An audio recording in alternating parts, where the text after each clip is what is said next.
신앙생활은 말씀 생활입니다. 우리 하나님의 말씀을 통해서 예수 그리스도의 복음을 접하게 되어지죠. 그로 인해서 우리에게 구원의 빛이 전해지게 되고, 우리는 그 말씀의 은혜를 통해서, 그 말씀의 능력을 통해서 우리 안에 새로운 생명이 시작되어지고, 또 하나님의 자녀로서, 하나님의 백성으로서 자라가게 되어지는 것입니다. 우리가 구원받는 그 당시뿐만 아니라 우리 하나님 앞에 서는 날까지 날마다 우리는 하나님의 진리의 빛 가운데 드러나고, 하나님의 그 생명의 말씀을 통해서 우리의 신앙이 자라나고, 또 우리의 신앙 인격도 성장하고 자라나게 되는 줄 믿습니다. 그래서 다른 것은 몰라도 우리가 영적인 원리에 있어서 하나님 말씀을 우리가 사모하고, 또 듣기를 속히 하고, 또 그 말씀이라면은 나의 주장이나 내 안에 있는 그 어떤 세상적인 경험이나 지식도 내려놓고 내가 순종하겠습니다라는 영적인 태도가 저와 여러분 가운데 반드시 있어야 됩니다.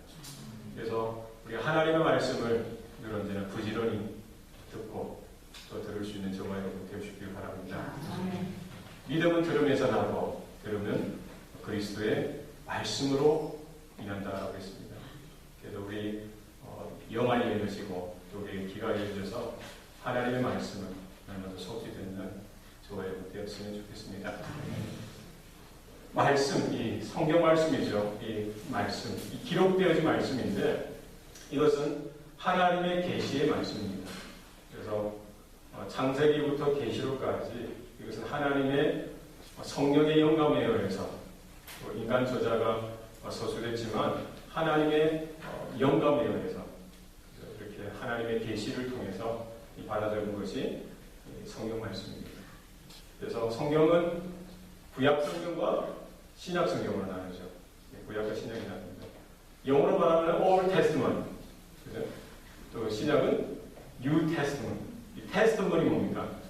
이 약속이라는 거죠. 우리가 한글로도 구약, 신약 하듯이, 그죠? 하나님의 이 성경 말씀은 하나님의 약속인데, 이 창세기부터 말라기는 구약, Old Testament, 오래된 약속, 뭐 이 정도, 아니 예전에 하셨던 약속, 언약 이렇게 되겠고, 신약은 새롭게 맺으신 약속. 그런데 중요한 것은 이 구약과 신약이 별개의 내용이 아니라 하나라는 것입니다. 전혀 딴 이야기를 하는 것이 아니라 하나님의 그 약속, 언약, 하나님의 그 말씀을 그 동일한 선상에서 말씀하시는 거죠.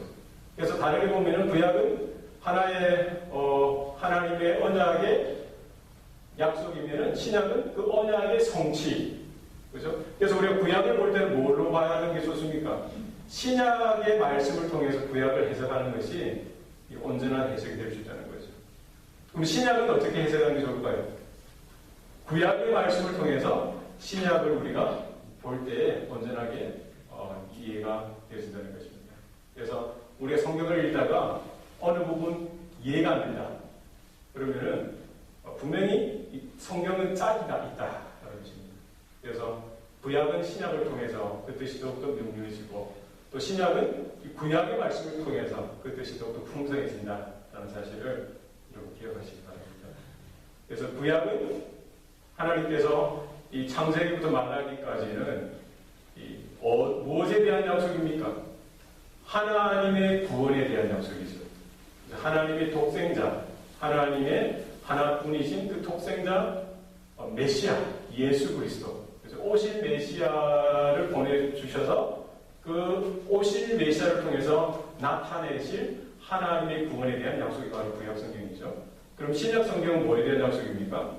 바로 그 구약이 약속하고 예언한 그 메시아가 실제적으로 이 땅에 오셨다라는 것입니다. 그래서 신약 성경은 그 오신 메시아, 성취되어진, 약속의 언약이 성취되어진, 성취로 인해서 오신 메시아에 대한, 오신 메시아인 예수 그리스도에 대한 약속의 성취에 대해서 분명하게 말씀하고 있습니다. 그래서 중요한 것은 무엇입니까? 구약시대의 성도들은 이 오실 메시아를 믿는, 기대하고 소망하고 대망하는 그 믿음으로 구원을 받았고, 또 신약시대의 성도들은 어떤 믿음입니까? 역사 가운데 오신 또 예수 그리스도, 메시아 되신 예수 그리스도를 믿는 믿음으로 구원받는다라는 사실입니다. 그러면 구약과 신약은 구약 시대와 신약 시대의 구원의 방법은 어떻게 합니까? 동일하다는 것입니다. 그렇죠? 그래서 이 성경에는 바로 구약과 신약의 중심에는 십자가가, 예수 그리스도의 십자가가 있다라는 사실을 여러분 기억하시기 바랍니다. 그래서 우리 삶 가운데에도 한 손에는 구약의 말씀, 한 손에는 이 신약의 말씀이 우리 삶 가운데 가득할 수 있기 바랍니다.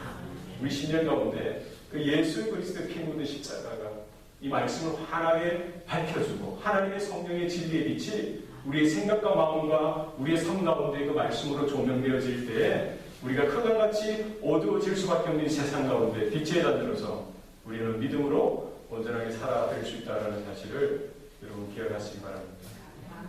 사도 요한의 메시지는 무엇입니까? 바로 태초에 하나님의 창조 사역에 개입하셨던, 일하셨던 그 말씀이신 그분, 그 성자 하나님이 말씀이신 그분의 육을 입고 이 땅에 오셨다라는 사실을 거듭해서 강조하고 있습니다.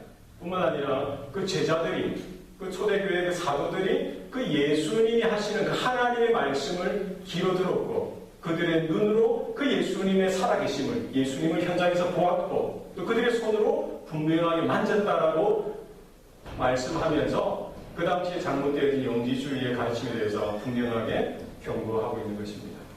우리가 그 말씀이신, 생명의 말씀이신 예수 그리스도를 통해서 우리는 성도 간의 교제가 온전하게 이루어질 뿐만 아니라 그 교제가 하나님에게까지, 예수님에게까지 나아갈 수 있다라고 분명히 말씀합니다. 그래서 요한일서에서 계속 하는 말씀은 뭐냐면은 우리가 이루어야 할 성화가 이 하나님의 말씀, 하나님과의 사귐, 하나님과의 교제를 통해서 또 우리 성도 간의 교제를 통해서 우리에게 맡겨진 이 성화의 삶이 이루어지게 된다라고 분명하게 말씀하고 있는 것입니다. 오늘 우리가 읽었던 말씀에 보면은 사도 요한이 뭐라고 말씀합니까? 7절 말씀 다 같이 읽겠습니다. 시작. 사랑하는 자들아, 내가 새 계명을 너희에게 쓰는 것이 아니라 내가 처음부터 가진 옛 계명이니 이 옛 계명은 너희가 들은 바 말씀 이거니와. 아멘. 사랑하는 자들아, 내가 새 계명을 너희에게 쓰는 것이 아니다 라고 이야기합니다. 너희가 처음부터 가진 옛 계명인데 이 옛 계명은 너희가 들은 바 말씀이다 라고 이야기하고 있습니다. 너희가 듣지 못했던, 너희가 전혀 알지 못했던 새로운 계명에 대해서 내가 너희들에게 지금 말하고 있는 것이 아니다라고 이야기하고 있습니다. 너희들이 이 구약의 성경을 통해서 그 예수 그리스도 오신 메시아에 대한 그 복음의 소식을 들었던 그 말씀, 뿐만 아니라 그 구약이 예언했던 오신 메시아이신 그 예수 그리스도께서 오셨던 그 예수님께서 3년 동안 공생애를 통해서 선포하셨던 그 하늘의 말씀, 이미 너희에게 증거되어진 그 말씀을 내가 지금 이야기하고 있다는 것입니다. 그럼 사도 바울이 하는 말씀은 뭡니까? 지금 새로운 계명, 새 계명이 다른 것이 아니라 그 과거에 선포되어졌고 구약시대 때 알려졌던 그 말씀, 예수님께서 지상에서 말씀하셨던 그 말씀이 바로 옛 계명, 너희들이 들은 바 말씀이라고 해요. 구약의 말씀, 구약의 계명이나 예수께서 오셔서 이루신 그 새 계명은 동일한 말씀인 것을 믿으시길 바랍니다. 그래서 이 모세오경 토라를 통해서 하신 말씀, 그리고 예수님께서 그 구약의 모든 말씀을 성취하시고 단번에 확증하신 십자가의 그 사랑으로 확증하신 그 말씀, 예수님의 입술을 통해서 선포되어진 그 말씀이 다른 것이 아니라 동일한 말씀인 것을 분명하게 성경은 이야기하고 있습니다. 레위기 19장 18절 말씀에 보면은 제가 읽어드리겠습니다. 원수를 갚지 말며 동포를 원망하지 말며 내 이웃 사랑하기를 내 자신과 같이 하라. 내 자신같이 사랑하라. 나는 여호와니라. 신명기 6장 5절 말씀입니다. 너는 마음을 다하고 뜻을 다하고 힘을 다하여 내 하나님 여호와를 사랑하라 라고 말씀하셨죠. 요한복음 13장 34절에 새 계명을 너희에게 주노니 서로 사랑하라. 내가 너희를 사랑한 것 같이 너희도 서로 사랑하라. 너희가 서로 사랑하면 이로써 모든 사람이 너희가 내 제자인 줄 알리라. 아멘. 구약에 분명히 하나님은 사랑에 대해서 분명히 말씀하셨죠. 그죠? 그 구약의 모든 가르침을 예수님께서 갱신하신 것이죠. 새롭게 확인해 주신 것입니다. 무엇으로요? 본인이 그들을 사랑하신 그 사랑, 그 십자가의 사랑으로 확증해 주시고 그 하나님의 구약의 그 계명, 그 언약의 말씀을 새롭게 확증해 주셨습니다. 이것은 다른 말씀이 아니라 하나님의 동일한 말씀인 것을 분명히 우리에게 가르쳐주고 있습니다. 새 계명을 사도 요한은 지금 너에게 쓰는 것이 아니라 너희가 이미 가진 그 옛 계명이고 너희가 듣고 있는 그 말씀이 바로 하나님의 예수님의 말씀인 것을 분명하게 우리에게 가르쳐주고 있습니다. 분명하게 되어야 될 것은 우리가 구원을 받는 것이 율법을 지킴으로 구원을 받는 것이 아니라 구원자 되신 예수 그리스도를 믿는 믿음으로 구원을 받는 줄 믿으시길 바랍니다. 새 계명을 우리가 어떻게 감당할 수가 있겠습니까? 새 계명을 우리가 어떻게 지킬 수가 있습니까? 우리 8절 말씀 다 같이 읽겠습니다. 8절. 다시 내가 너희에게 새 계명을 쓰노니 너희에게와 너희에게도 참된 것이라. 이는 어둠이 지나가고 참빛이 벌써 비침이니라. 7절에 사도 요한이 말씀할 때는 내가 새 계명을 너희에게 쓰는 것이 아니라 라고 이야기하고 지금 너희가 듣고 있는 이 말씀은 처음부터 가진 옛 계명이고 또 너희가 들은 바 말씀이라고 분명히 이야기했는데 8절에 뭐라고 이야기합니까? 다시 내가 너희에게 뭐를 쓴다고요? 새 계명을 쓴다. 이게 무슨 말입니까? 내가 새 계명을 너희에게 쓰는 것이 아니라 또 8절에 보니까 다시 내가 너희에게 새 계명을 쓰노니 라고 이야기하고 있습니다. 무슨 말씀인가? 무슨 말씀이에요? 지금 사도 요한은 새 계명을 이야기하고 있습니까? 옛 계명을 이야기하고 있습니까? 무슨 계명을 이야기하고 있는데? 예? 그런데 8절에는 다시 내가 너희에게 새 계명을 쓴다라고 하지 않습니까? 무슨 말입니까?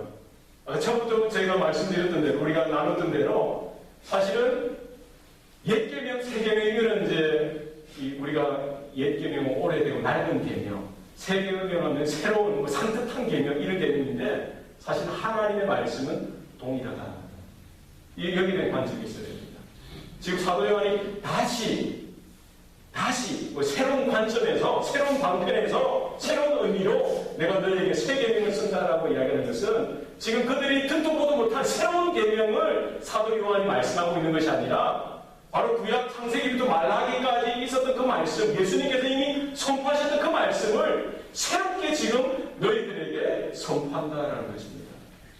마치 아브라함에게 주셨던 그 말씀, 그 언약을 하나님은 동일하게 누구에게 주셨습니까? 이삭에게 주셨고 또 이삭에게 주셨던 그 말씀을 누구에게 주셨어요? 야곱에게 주셨죠. 다른 말씀을 하신 것이 아니라 동일한 말씀이지만 새로운 세대, 새로운 사람들에게 그 말씀을 통해서 새롭게 갱신한다는 뜻입니다. 하나님의 말씀을 새롭게 갱신하는 것입니다. 이 구약의 말씀을 예수님께서 오심으로 말미암아 그 십자가, 그 사랑의 사건을 통해서 그 구약의 말씀을 새롭게 갱신하고 확증하여 나타내 보여주셨다라는 말씀입니다. 그리고 그 말씀이 오는 모든 세대 가운데 하나님의 자녀된 성도된 저와 여러분이 살아갈 때에 우리가 살아가는 그 말씀, 이미 사실은 2000년 전에 선포되어진 그 새 계명, 그 사도 요한이 지금 말하고 있는 이 새 계명은 우리에게는 지금 시간적으로 따지고 보면 옛 계명이 되어지고 그러지 않았습니까? 그러나 우리가 옛 계명으로 받는 것이 아니라 오늘도 살아계신 하나님께서 이 말씀을 통해서 저희와 여러분에게 말씀하시는 새로운 계명으로 받을 수 있길 바랍니다. 여러분 구약의 말씀도 우리가 새로운 마음으로 하나님의 새로운 조명하에 받아들일 때에 그 말씀은 새 계명이 되어지는 것이죠. 그죠? 믿습니까? 네. 옛 계명과 새 계명의 경계가 있는 것이 아니라 우리가 거듭난 심령으로서 하나님의 성령, 하나님의 그 생명의 빛으로 비추어진 우리가 그 새로운 말씀으로 받아들일 때 그것이 새로운 말씀, 새 계명인 것을 성경 분명하게 말씀하고 있습니다. 사도 요한이 지금 초대교회 성도들에게 다시 내가 너에게 새 계명을 쓰노니 라고 말씀하고 있습니다. 저와 여러분의 삶 가운데 이 새 계명으로 살아가는 삶이 열려지길 바랍니다.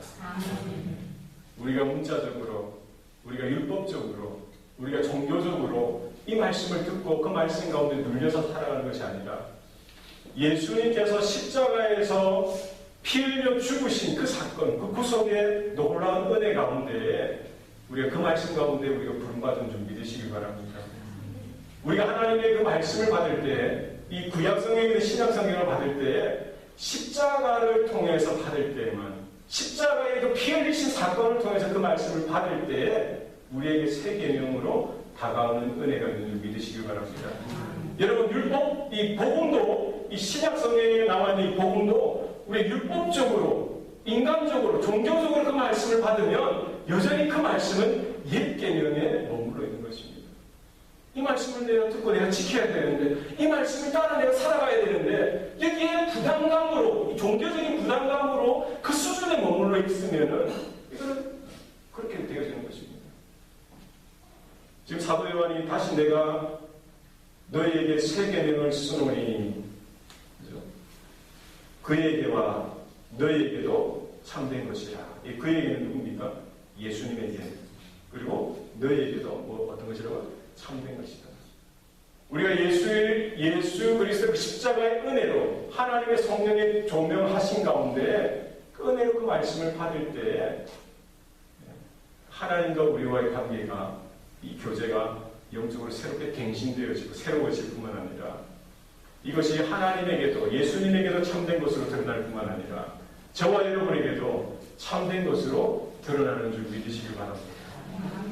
우리가 새 계명, 하나님의 그 말씀을 받을 때 우리 가운데 우리 입술이 새로워지고 우리의 생각과 우리 삶의 모든 모습들이 새롭게 되어지는 은혜가 나타나는 줄 믿습니다. 그 다음 보면 이는 어둠이 지나가고 참빛이 벌써 비칩니다. 그렇죠? 어둠이 지나가고 참빛이 벌써 비칩니다. 그래서 지금 어둠이 지금 지나가고 있고 또 이미 참빛이 비치는 가운데 우리가 말씀을 들었다는 것입니다. 이 어둠 가운데 있는 것은 죄악 가운데 있는 것이고 빛 가운데 있는 것은 하나님의 은혜 가운데, 하나님의 임재 가운데, 하나님의 구원 가운데 있는 것입니다. 우리가 말씀을 듣고 우리가 어떻게 깨달을 수 있습니까? 참빛 대신 예수 그리스도의 조명이 우리 가운데 비춰질 때 우리 가운데 생명이 드러나게 되어지고 구원이 드러나게 되어지고 하나님의 그 말씀을 온전하게 깨닫게 되어지는 은혜가 나타나는 줄 믿으시기 바랍니다. 그래서 우리가 살아갈 때 말씀이 우리 삶 가운데 나타날 수 있도록 여러분 소원하시기 바랍니다. 그 말씀을 바로 성령의 조명이 우리가 말씀을 듣고 말씀을 가지고 살아가는 모든 삶의 현장 가운데 온전히 나타날 수 있기를 바랍니다. 자, 우리가 살아가는 삶이 어떤 삶인가 우리가 9절 말씀 다 같이 읽어보겠습니다.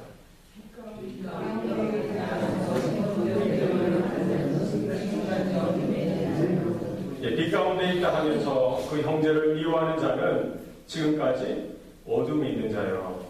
10절 말씀 읽겠습니다. 시작. 그 형제를 사랑하는 자는 빛 가운데 거하여 자기 속에 거리낌이 없으나.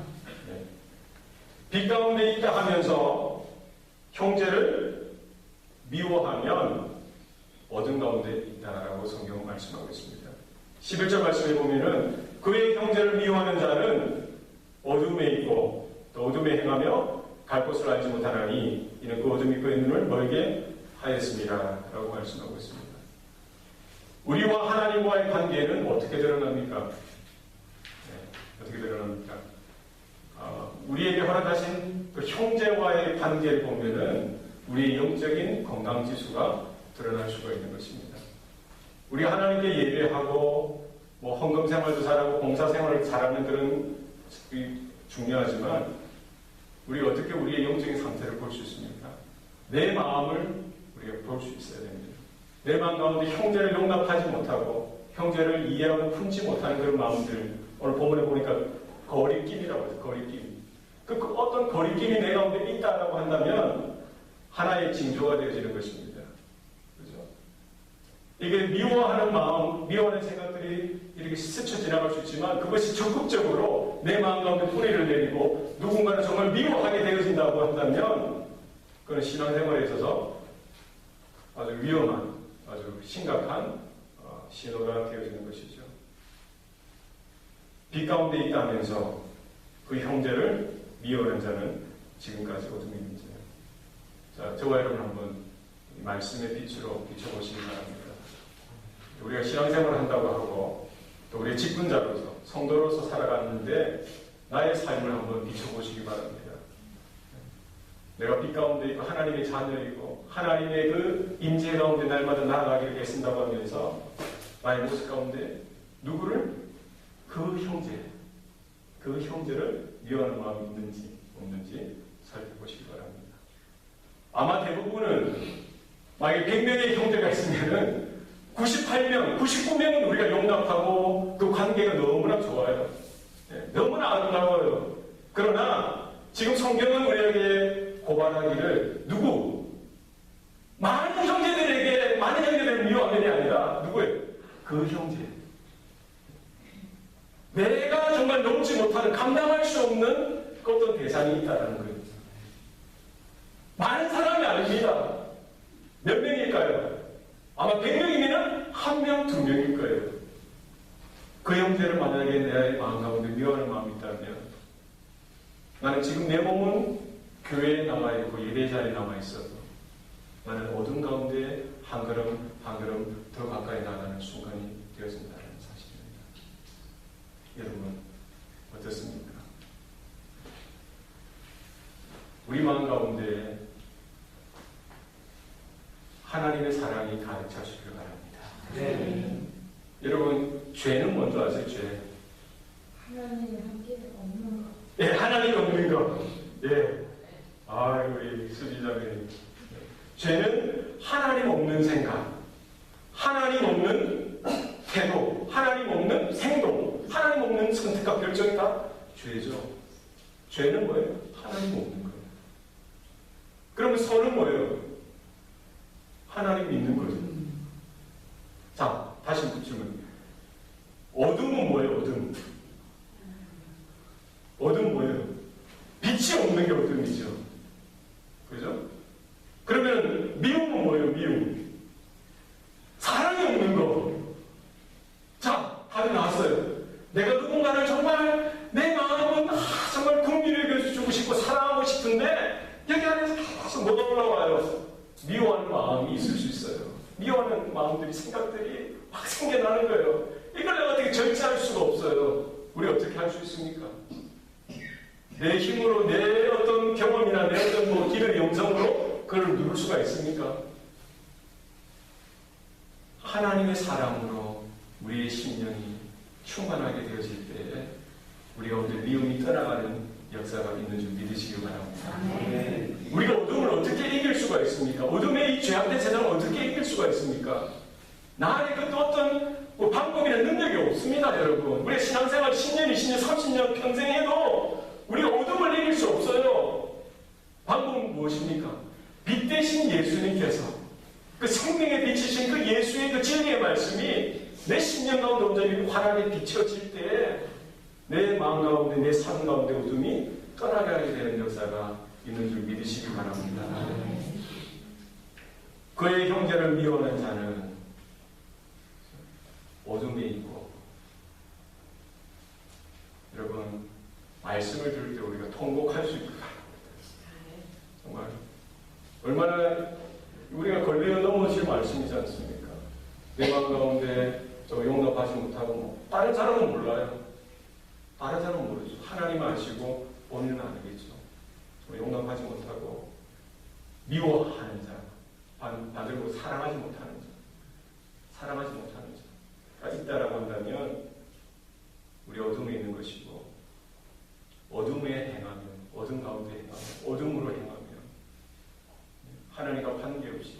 하나님의 생명의 진리의 빛과 관계없이 행하며 그리고 갈 곳을 알지 못하느니 어디로 그가 가고 있는 건지 몰라요. 왜요? 자기는 교회 생활한다고 하고 자기는 헌금 생활도 하고 자기는 신앙생활 한다고 하지만 내 마음 가운데 그 형제를 용납하지 못하고 사랑하지 못하고 미워한다고 한다면 나는 어둠 가운데 있고 어둠으로 행하고 있을 뿐만 아니라 내가 지금 어디로 가고 있는지 알지 못하고 지금 살아가고 있다는 것입니다. 그것은 왜요? 어둠이 그 눈을 가렸기 때문이라는 것입니다. 얼마나 끔찍한 상황입니까? 우리는 예수님 안에 빛 가운데 살아간다고 하면서 평생을 살았는데 우리의 삶을 돌아보면 하나님 보실 때 야, 나는 어둠 가운데 있어서 이렇게 드러나면 어떻게 날마다 우리는 그 진리의 빛 대신 생명의 말씀을 통해서 우리 자신을 돌아보고 우리가 진리의 빛 대신 그 생명의 말씀 가운데 우리의 생각과 말과 삶과 행동을 드러내 놓으시길 바랍니다. 우리가 말씀을 읽고 말씀을 연구할 때뿐만 아니라 그 말씀이 우리의 삶을, 우리의 생각을, 우리의 모습을 이렇게 드러내고 스캔하고 또 빛 가운데 드러날 수 있도록 우리가 그 말씀 가운데 우리 모든 것들을 내어 맡길 수 있기를 바랍니다. 설교는 무엇입니까? 설교는 제가 좋아하는 로이드 존슨 목사님이 정의했던 내용입니다. 설교는 logic on fire. 설교는 뭐라고요? logic on fire.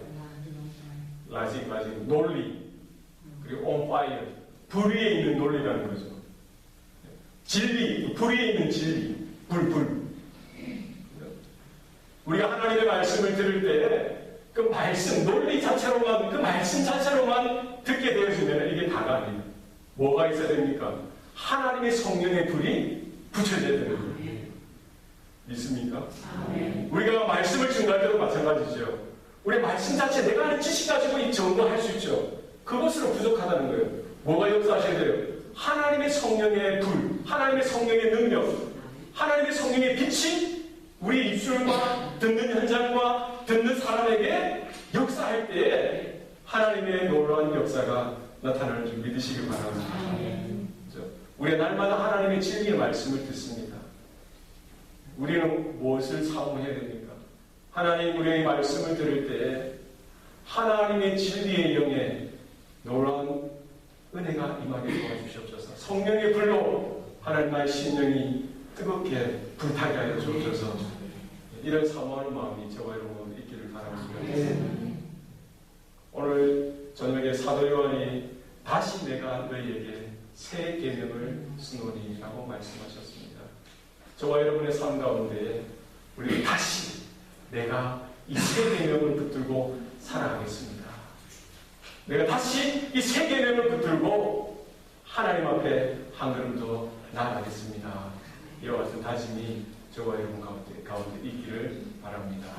그래서 우리가 말씀을 들을 때 하나님의 성령에 조명하신 우리가 그 말씀을 들고 살아가는 삶의 현장 가운데 하나님의 성령의 빛이 비춰주심으로 우리가 말씀에 놀라운 능력 가운데 사로잡혀서 승리하는 저와 여러분의 삶이 되어 주시길 바랍니다. 기도하시겠습니다.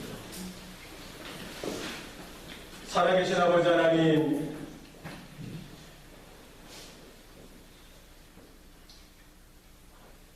사도 요한의 그 복음을 통해서 내가 다시 새 계명을 너에게 쓰노니 예수님에게와 또 그 당시에 초대교회 성도들에게 참된 것이라고 말씀하셨습니다.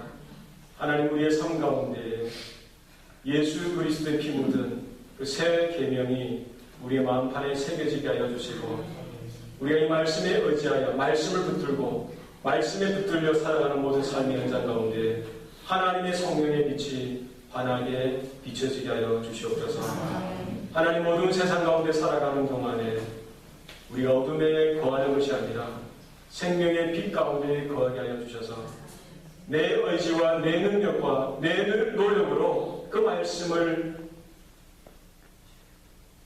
실천하며 행하는 것이 아니라 하나님의 성령의 도우심으로 예수 그리스도의 그 사랑의 강권하심으로 우리가 날마다 순종하여 우리가 그 말씀에 순종하는 귀한 삶이 되어질 수 있도록 도와주시옵소서.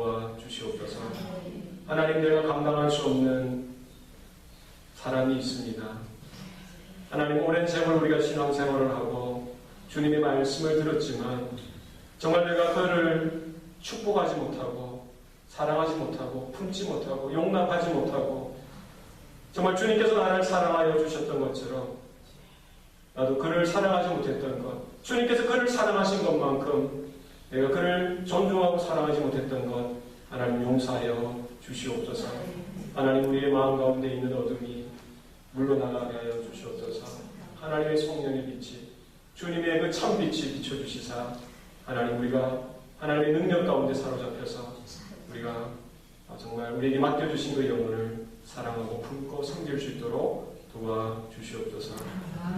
우리의 가정들, 우리가 사랑하는 모든 직장과 삶의 터전 가운데 우리 주님께서 주인이 되어주시사 하나님께서 모든 삶을 통해서 영광받아 주시옵소서.